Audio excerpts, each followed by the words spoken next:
Welcome back to the channel. Make sure you like, subscribe, and share the video. Let's get into this If tea. you've been watching the news for the past few days or on Twitter or TikTok, you're probably familiar with the name Gabby Petito, the 22-year-old aspiring social media influencer who was reported missing after her fiancé returned from their van life excursion without her.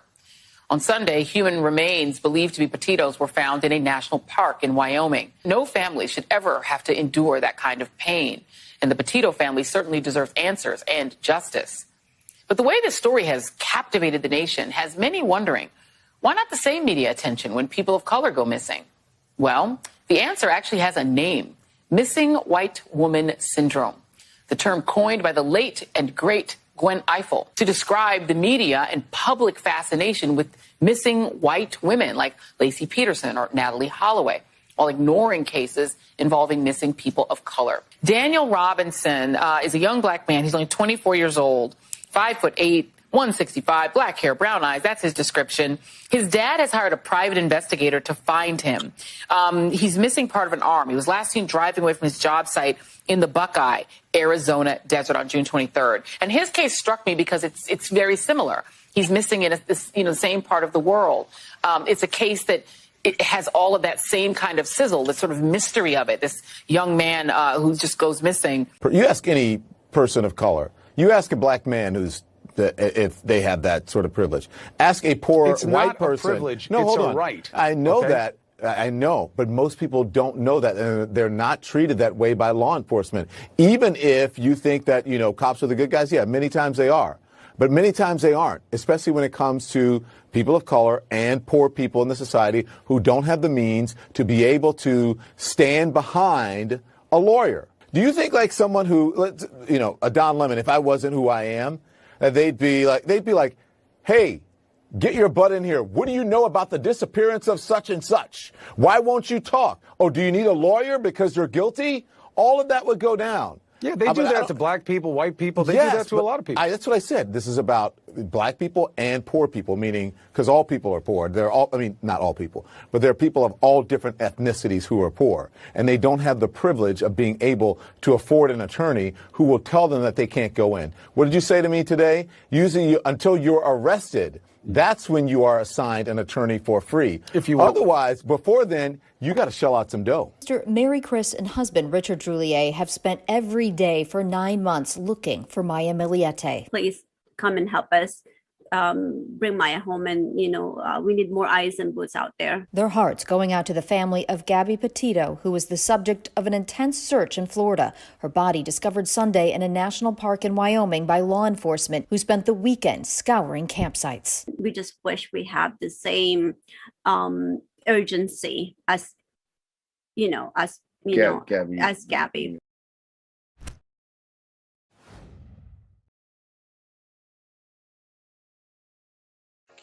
So you guys just saw that video, and you saw the examples that it gave with the young black guy, and then also with the non-white woman at the very end with her family discussing her missing daughter.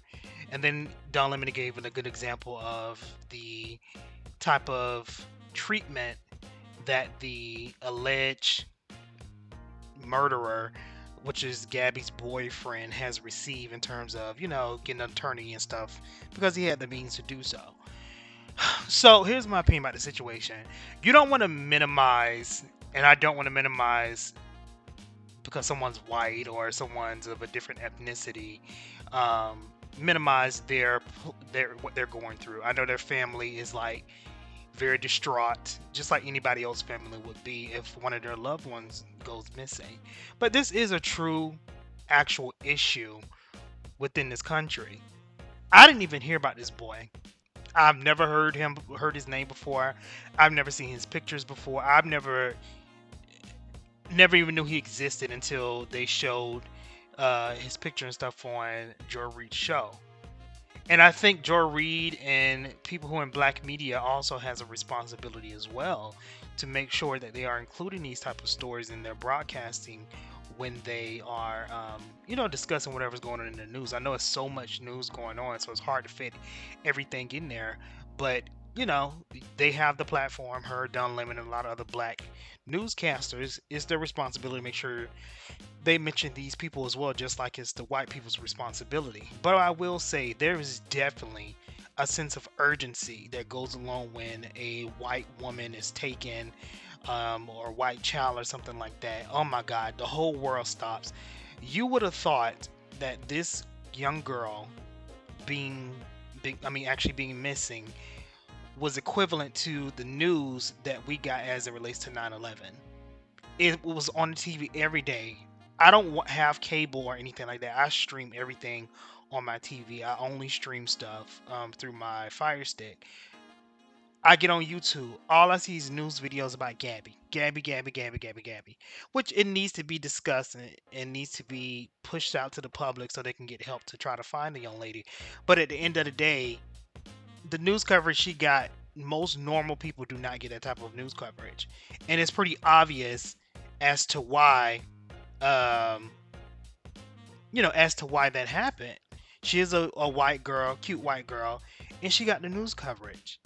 And if people can't understand that or see the false equivalence as it relates to how they give news coverage to these white women opposed to anybody else, it's just isn't there. I don't even think they really give that type of news coverage to white men either. It only comes to when it comes to white women that they kind of shut down everything to try to make sure these people are found and located. So, it's a huge problem, and I think it's right. I hate that they have to point this out in the middle of someone's grief or anything like that. But at the end of the day, it has to be pointed out. It has to be discussed, and it has to be addressed. The same type of energy that America gives to these white women, it needs to be given to everybody, because everyone has someone who loves them. Everyone has a family member or somebody that they really care about, and if something happens to them, they will hope that good Samaritans will want to lend a helping hand in order to help figure out what happened to that person, or to even find that person if they're lost. So, but this just speaks to the underbelly and the undercurrent of what America is. America has and always will be a country based on race. And until we address the actual issue within this country, which is the racial issue, that's not talking about giving reparations and all that stuff, but until we can freely openly discuss the racial issues that are going on within this country without people getting offended and without people feeling uncomfortable, this is always going to be an issue, because it's always going to keep bubbling up to the top. They talking about banning critical race theory and all this other stuff in schools and stuff. You can ban as much crap as you want to. It's not leaving this country until it's addressed, until the issues and the demons and the skeletons that's in the American closet is addressed. It's going to continuously be here. So you might as well get ready, because you're going to keep hearing about it. They don't have these issues in Germany, because in Germany they openly discuss what the German people, their ancestors and stuff within that country did. And it's not to beat down the German people, and it's not to elevate anybody else above them and try to make the German people feel bad, but it's to say, hey, this is what we went through, this is where we're at now, and this is what we can do to make sure this doesn't happen again. You have to discuss your history. You have to discuss what's going on and what has happened in order to chart a path forward for the future. Until you do that, it's never going to leave. And you keep seeing these undertones and these undercurrents, and sometimes these actual tsunamis as it relates to race relations in this country. It just won't stop. And then you add on top of that the plight of poor people, and people being poor and stuff like that. Poor people, they don't, even if you white, black, Asian, whatever you is, if you're a poor person in this country, you definitely not getting the type of attention that someone with money or access or power would get. So all of those things needs to be addressed. I would never sit here and say that this country is ever going to be 100% equal and everyone's going to have the same rights and equality. It's never going to be that. It's always going to be somebody that doesn't have what somebody else have. It's just the way the world works. But we can try to move forward to a more equitable system as it relates to the treatment of everyone. So that is my thought on this topic. You guys let me know what you think. Do you think this is a real thing? Do you think the media is just gaslighting this situation? Like, give me your real thoughts. I'd love to see them in the comments. Let's have a discussion. Please share, like, and subscribe to the video, and I will catch you guys later. All right, bye.